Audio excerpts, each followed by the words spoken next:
Na mtazamaji, karibu kwa takriban dakika 30 tukufahamishe taarifa kwa kina. Wanakwetu wananiita Joashon Sare, tafsiri kwenye lugha ya ishara ni Valin Owino. Moja kwa moja ni kwamba msimu wa Krismasi mwaka huu umechukua sura tofauti. Gharama ya maisha, nauli za juu za usafiri na bei ya mafuta zimewalazimu Wakenya wengi kubadili mipango ya kusafiri, huku wengine wakiahirisha safari hadi baada ya sikukuu. Mwanahabari wetu Faith Wangare alipata nafasi ya kuchukua maoni ya Wakenya kuhusiana na hali hii.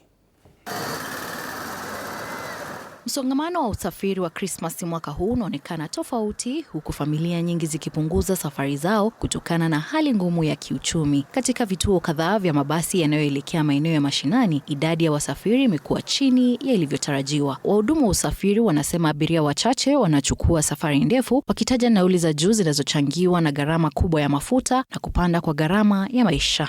Kazi iko viti vile, si kama kitambo. Juu sasa siku zingine ndio kama ya leo hakunanga matatu hapa, zinakosha hata asubuhi.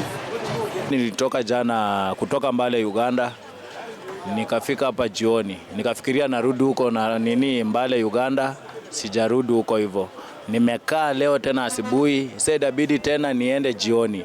Na jioni yenyewe sijui kama nitaenda kwa sababu abiria wako. Sasa hata venye tuko hivi, abiria wenyewe hata hakuna mmoja ameandikiwa hapa ndani.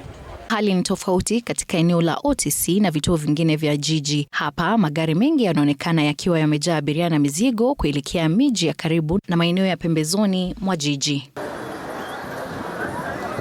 Wasafiri wengi wanasema wamechagua safari fupi na za nafuu zaidi, wakiamua kusherehekea Krismasi karibu na makazi yao baada ya kusafiri kwenda mbali mashinani. Hata hivyo, wengi wanasema kusafiri kuelekea mashinani bado ni muhimu kwao licha ya gharama kubwa ya maisha. Taja umuhimu wa kuungana na familia na kudumisha mila za muda mrefu wa sikukuu. Leo hakuna hata watu kwa sababu ya uchumi ni mbaya. Sasa hata ukitaka kutembea wakati wote unatembea kwa sababu hata gari zenyewe last year tulikuwa tunalipa kitu kuanzia 1500 kwenda juu, sasa hii ni 800, 700, 600. So hakuna pesa. Nasafiri kwenda nyumbani mwingi, lakini saa hii msimu wa Christmas gari siko sawa, alafu hakuna watu wengi, tunasafiri salama. Vilevile kuna wengine ambao wameamua kuahirisha safari hadi baada ya Krismasi, wakisema nauli zinatarajiwa kupungua na barabara zitakuwa na msongamano mdogo. Hali si sawa kulingana na sisi watu wa Jua Kali vile tunazo. Saa hii sasa ni tarehe 25. Ningetamani sana nione watu wangu, lakini mapato ni kidogo sana. Tumekuja hapa since morning.